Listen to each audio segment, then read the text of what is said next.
오늘 주신 말씀은 요한복음 13장 1절 말씀, 요한복음 13장 1절 말씀 한 절입니다. 신약성경 170쪽에 있습니다. 요한복음 13장 1절 말씀 함께 봉독하시겠습니다.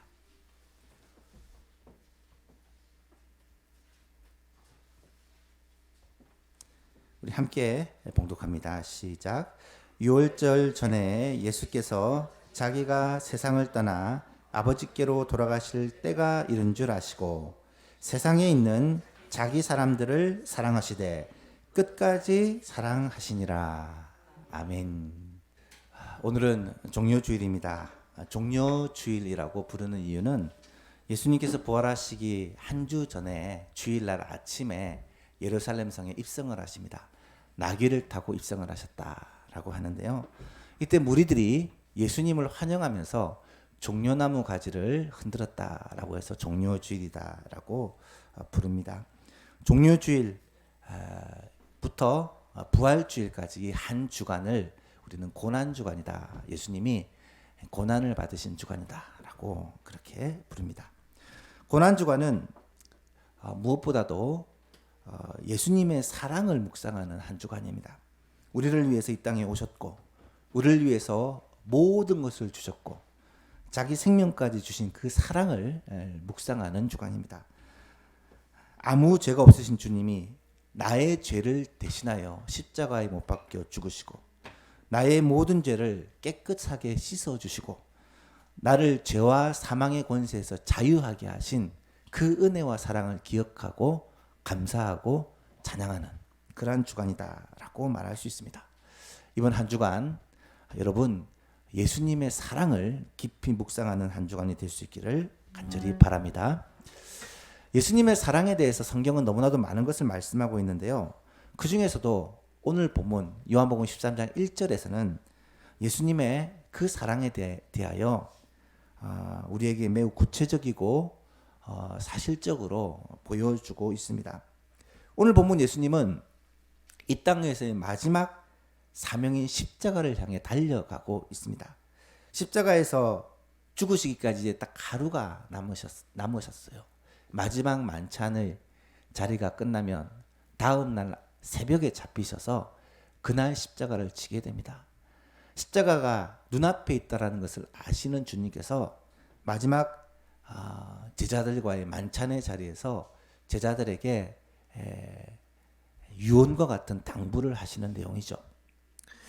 이때 예수님의 마음이 어땠을까? 물론 두려움도 있었을 것이고 걱정도 있었겠지만 제자들을 바라보면서 안타까움이 있지 않았을까? 이제 예수님이 떠나고 나면 제자들만 남게 될 것인데 그 제자들을 향한 특별한 마음이 있었을 거예요. 이 마음을 예수님은 이렇게 표현을 합니다. 1절에 유월절 전에 예수께서 자기가 세상을 떠나 아버지께로 돌아가실 때가 이른 줄 아시고 세상에 있는 자기 사람들을 사랑하시되 끝까지 사랑하시니라. 이 말씀을 보시면 주님이 우리를 얼마나 사랑하시는지 또 하나님이 우리를 얼마나 사랑하시는지를 알 수가 있습니다. 왜냐하면 성경에서는 예수님과 하나님을 하나시다, 온전히 하나이시다라고 표현하기 때문입니다.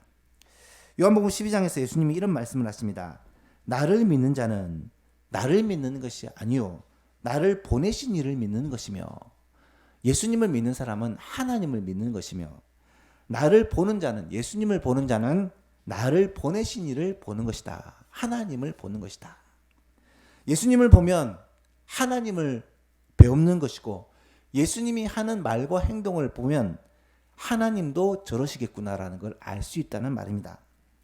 예수님이 이제 자기가 세상을 떠나실 것을 아시고 세상에 있는 자기 사람들을 사랑하시되 끝까지 사랑하셨다라는 이 말씀을 통해서 우리가 뭘 알 수 있냐면 우리 하나님도 우리를 끝까지 사랑하시겠구나라는 것을 알 수 있다는 말이죠.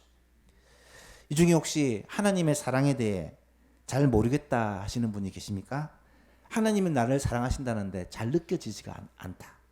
하나님은 사랑이시라는데 왜 나에게는 이런 일이 일어날까? 이런 의심이나 회의가 되는 분이 계십니까? 그렇다면 오늘 본문의 말씀을 여러분 여러 번 읽고 묵상을 해보십시오. 하나님께서 우리를 얼마나 사랑하시는지, 그 사랑이 오늘날 나에게 얼마나 넘치는지를 깨닫는 시간이 될 것입니다. 첫 번째로 하나님은 자기 사람들을 사랑하십니다. 여기서 자기 사람들은 누구를 말할까? 1차적으로는 예수님과 함께 유월절 만찬을 나누는 제자들이겠죠. 좀 더 나아간다면 예수님을 따랐던 많은 무리들, 더 나아가면 오늘날 예수님을 구주로 영접하고 하나님을 아버지라고 부르는 이 자리에 있는 우리 모두 그리스도인들을 가리킨다라고 표현할 수 있습니다. 이사야 43장 1절을 보면 왜 우리가 하나님의 사람인지 알 수 있습니다. 야곱아, 너를 창조하신 여호와께서 이제 말씀하시느니라. 이스라엘아, 너를 지으신 이가 말씀하시느니라.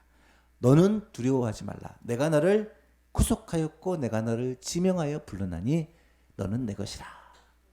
하나님이 우리를 창조하셨고 우리를 지으셨고 예수님이 우리를 구속하시기 위해 십자가를 지시고 부활하셨고 하나님께서 태초부터 우리를 지명하여 부르셨기 때문에 우리가 하나님의 것이다. 우리가 예수님의 것이다. 라는 것입니다. 또한 이사야 49장에 보면 하나님이 우리를 얼마나 사랑하시는지를 알 수 있습니다. 여인이 어찌 그 젖먹는 자들을 잊겠으며 자기 태에서 난 아들을 긍휼히 여기지 아니하겠느냐. 그들은 혹시 잊을지라도 나는 너를 잊지 아니하리라. 내가 너를 내 손바닥에 새겼고 너의 성벽이 항상 내 앞에 있나니. 여러분, 하나님이 자기 백성 이스라엘을 향한 사랑을 이렇게 말씀하세요. 이 세상에서 최고의 사랑이 어떤 사랑인가요? 아마도 자녀를 향한 어머니의 사랑이 아닐까. 이 세상의 최고의 사랑이라는 갓난아기 어린아이를 향한 엄마의 사랑이 바로 우리를 향한 하나님의 사랑보다 못하다라는 거예요. 이 말은 우리를 향한 하나님의 사랑이 얼마나 위대하고 대단한지를 분명히 보여주는 말씀입니다. 주님은 자기 제자들에게 이렇게 말씀하십니다. 내가 그들에게 영생을 주노니 영원히 멸망하지 아니할 것이요 또 그들을 내 손에서 빼앗을 자가 없으리라. 그들을 주신 내 아버지는 만유보다 크심에 아무도 아버지 손에서 그들을 빼앗을 수 없느니라.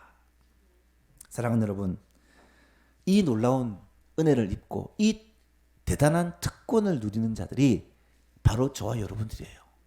우리는 하나님의 것입니다. 하나님의 소유입니다. 그래서 아무도 우리를 빼앗을 수 없고 우리를 해할 수가 없다라는 말입니다. 물론 하나님은 사랑이니까 그 하나님의 사랑이 모든 사람들에게, 이 세상 모든 사람들에게 보편적으로 있는 것이 사실입니다. 하지만 오늘 본문 말씀을 보시면 자기 사람들을 향한 하나님의 사랑은 훨씬 더 특별하고 대단하고 위대하다는 것을 깨닫게 된다는 사실입니다. 이 특별한 사랑에 대해서 요한일서 4장에서는 이렇게 말씀합니다. 하나님의 사랑이 우리에게 이렇게 나타난 바 되었으니 하나님이 자기의 독생자를 세상에 보내심은 그로 말미암아 우리를 살리려 하심이라. 사랑은 여기 있으니 우리가 하나님을 사랑한 것이 아니요 하나님이 우리를 사랑하사 우리 죄를 속하기 위하여 화목제물로 그 아들을 보내셨습니다. 여러분, 진짜 사랑이 여기에 있답니다. 어디에요? 하나님이 먼저 우리를 사랑했다는 거예요.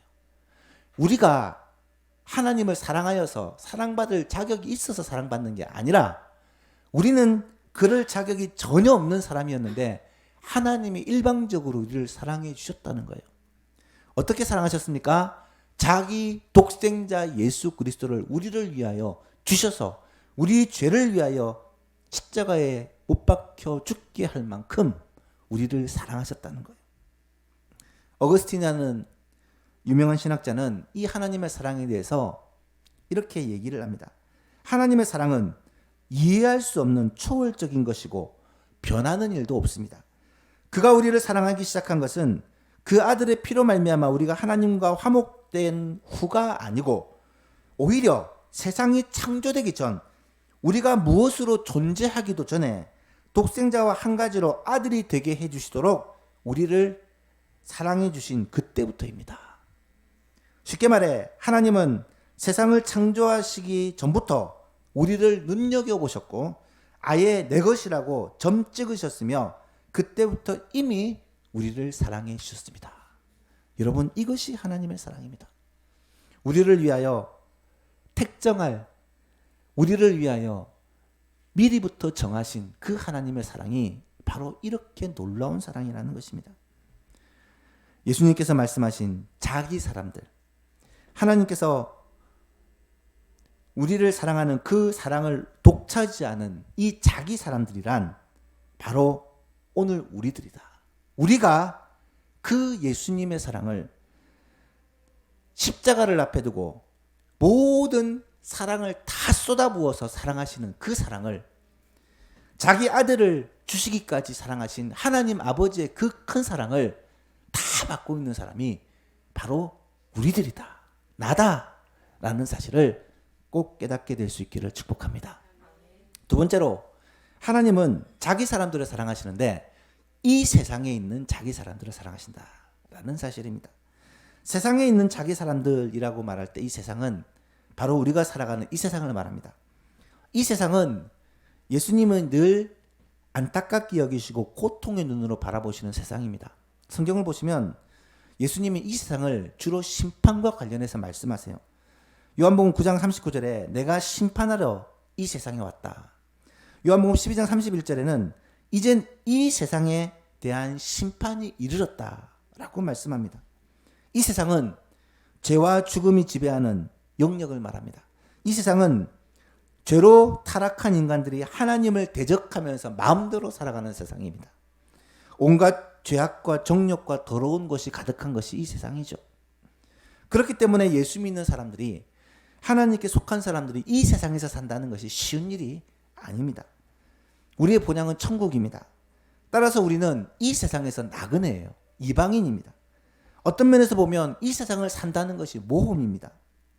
세상 사람들은 이 세상에서 마음 놓고 즐기며 그렇게 살아갈 수 있을지 모르겠지만 하나님의 사람들은 이 세상에서 불편하고 고통스럽게 살 수밖에 없습니다. 그것이 당연한 거예요. 그런데 우리가 이 세상에 살고 있다는 것을 우리 하나님 아버지는 잘 아십니다. 죄 때문에 얼마나 고민하고 고통스러워하는지를 알고 계십니다. 수고와 슬픔으로 가득한 이 세상에서 눈물과 한숨과 고통의 나날을 보내고 있다는 것을 주님은 아십니다.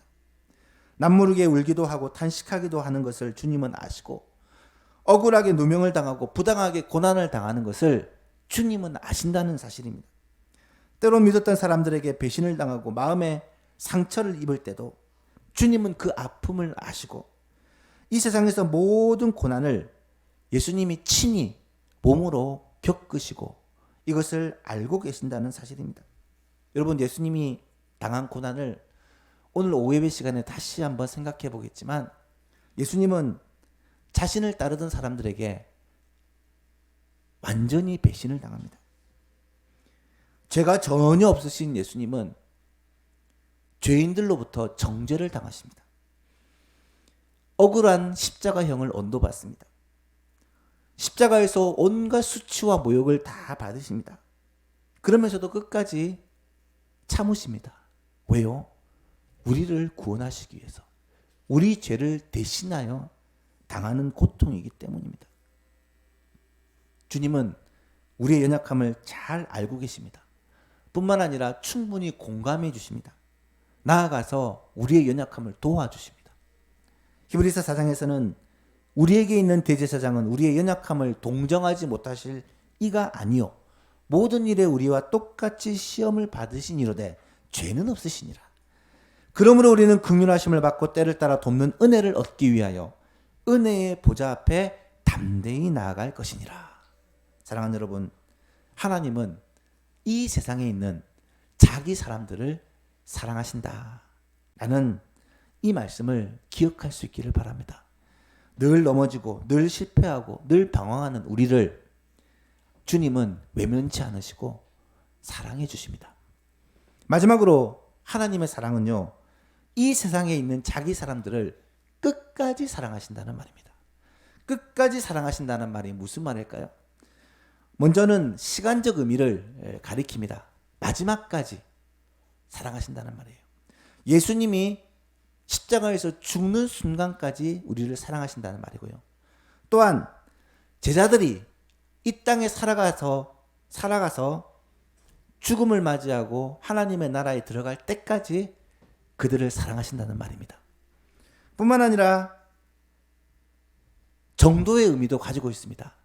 끝까지라는 말은 자신의 생명을 주시기까지, 자신의 모든 것을 다 하여서 완전하게 영원히 사랑하신다는 의미가 끝까지 사랑하신다는 말입니다. 보통 우리가 쓰는 말에 뭐 끝판왕 이런 말을 쓰죠. 하나님의 이 사랑은 사랑이라는 단어의 끝판왕이라고 말할 수 있는, 베드로를 생각해 보면 그 사랑을 충분히 알 수 있습니다. 베드로가 누굽니까? 예수님의 수제자입니다. 예수님으로부터 그렇게 사랑받고 인정받던 제자입니다. 그런데 이 베드로가 어떻게 합니까? 베드로는 아주 자신이 있었습니다. 다른 사람은 다 주를 버릴지라도 나는 결코 주를 버리지 않겠습니다. 내가 죽을지언정 주를 버리지 않겠습니다. 큰 소리 쳤던 사람입니다. 그런데 그 베드로가 결정적인 순간에 예수님을 배신합니다. 예수님을 모른다고 부인합니다. 그것도 3번이나 부인하고 맹세하고 저주까지 합니다. 그럼에도 불구하고 예수님은 어떻게 하십니까? 그 실패한 베드로를 찾아가십니다. 그리고 그 베드로에게 숯불에 구운 떡과 생선을 준비하여 먹이시고는 이렇게 묻습니다. 요한의 아들 시몬아, 내가 이 사람들보다 나를 더 사랑하느냐? 그렇게 3번이나 예수님이 이 베드로에게 물으시면서 예수님과 베드로와의 이 사랑의 관계를 다시 회복시키십니다. 뿐만 아니라 사도의 위치, 제자의 위치를 다시 회복시켜 주시고 목양의 사명을 다시 맡겨주십니다. 끝까지 사랑하시는 예수님의 사랑을 우리는 볼 수 있습니다. 여러분, 우리도 마찬가지입니다. 어떤 때는 우리의 마음이 병들 때가 있습니다. 어떨 때는 이 세상을 살다 보면 주님이 기뻐하시지 않는 자리에 주님이 기뻐하시지 않는 삶을 살고 있을 때가 있습니다. 어떤 때는 낙심하고 좌절하여 다시 일어설 힘조차도 없을 때가 있습니다. 한 가지 분명한 사실은 그럴 때도 예수님은 우리를 찾아오셔서 우리를 향해 이렇게 말씀하십니다. 내가 너를 끝까지 사랑한다. 남이 모르는 골방에서 남 모르는 아픔으로 한숨 쉬면서 고통당할 때, 아무도 내 마음을 알아주지 못하는 그 아픔과 상처로 고독을 느낄 때, 그때도 주님은 그 은밀한 장소에 찾아오셔서 말씀하십니다. 내가 너를 끝까지 사랑한단다. 나이가 들어서 머리는 하얗게 새고 힘은 빠지고 그렇게 따르던 사람들이 하나둘씩 다 떠나고 혼자서 빈방 지키며 자식들 눈치 봐가면서 그렇게 남은 여생을 살고 계신 어머님들, 아버님들, 여러분, 그들에게도 우리 주님은 찾아가서 말씀하십니다. 내가 너를 끝까지 사랑한단다. 혹시 남편을 잃었습니까? 아내를 잃었습니까? 자식을 먼저 보냈습니까? 사랑하는 사람에게 버림을 받았습니까? 충격적인 일을 당하고 마음 둘 곳이 없어서 방황하는 우리에게 주님은 찾아와서 말씀하십니다. 내가 너를 끝까지 사랑한단다. 부유할 때만 사랑하는 것이 아닙니다. 날마다 생계를 걱정하는 쪼들리는 삶 속에 얼굴에 웃음이 사라져버린 참 삭막한 삶 속에 허덕일 때도, 그때도 주님은 찾아오셔서 우리에게 말씀하십니다. 그래도 나는 너를 끝까지 사랑한단다. 여러분, 이것이 바로 주님의 끝까지 사랑하신 사랑입니다. 이 사랑을 직접 경험하고 이 사랑을 너무나도 잘 알고 있는 사도 바울은 로마서 8장에서 이런 고백을 합니다. 누가 우리를 그리스도의 사랑에서 끊으리요? 환난이나 곤고나 박해나 극은이나 적신이나 위험이나 칼이랴.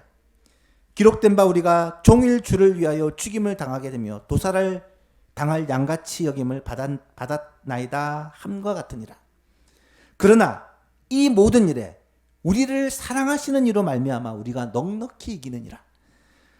내가 확신하노니 사망이나 생명이나 천사들이나 권세자들이나 현재일이나 장래일이나 능력이나 높음이나 기쁨이나 다른 어떤 피조물들이라도 우리를 우리 주 그리스도 예수 안에 있는 하나님의 사랑에서 끊을 수 없으리라. 사랑하는 여러분, 매 순간 이 사실을 외치시기 바랍니다. 그래도 하나님은 나를 끝까지 사랑하신다. 어떤 상황과 어떤 환경 가운데 있더라도 여러분 이 진리를 외치고 고백하시기 바랍니다. 그래도 하나님은 나를 끝까지 사랑하신다. 이 고백을 할 때 마귀가 도망가고 근심 걱정이 물러갑니다. 우리의 마음에 다시금 기쁨과 확신이 차오를 것입니다. 주님이 나를 끝까지 사랑하신다. 제가 정말 좋아하는 찬송가 563장 찬송에 이런 가사가 있습니다. 내가 연약할수록 더욱 귀히 여기사 높은 보좌 위에서 낮은 나를 보시네. 날 사랑하심, 날 사랑하심, 날 사랑하심 성경에 쓰였네. 세상 사는 동안에 나와 함께 하시고 세상 떠나가는 날 천국 가게 하시네. 날 사랑하심, 날 사랑하심, 날 사랑하심 성경에 쓰였네. 말씀을 맺습니다. 사랑하는 예수만교회 성도 여러분, 오늘은 종료주일입니다. 내일부터 한 주간이 고난주간이에요. 이 한 주간을 보내면서 우리가 하나님의 사랑을 묵상할 수 있기를 바랍니다. 물론 주님의 고난, 주님의 그 고통도 우리가 기억하고 묵상해야겠지만 그 고통과 고난이 나를 위한 하나님의 사랑이라는 사실을 꼭 알기를 원하고 나를 살리시기 위한, 나를 회복시키시기 위한 예수님의 그 사랑이라는 사실을 꼭 깨닫기를 원하셔서 세상에 있는 자기 사람들을 사랑하시되 끝까지 사랑하시는 주님의 사랑을 맛보고 누리는, 그래서 우리가 그 사랑받아 힘을 얻어 우리도 주님처럼 끝까지 사명의 길을 걸어갈 수 있는 예소망이 가족들이 다 될 수 있기를 주님의 이름으로 축복합니다.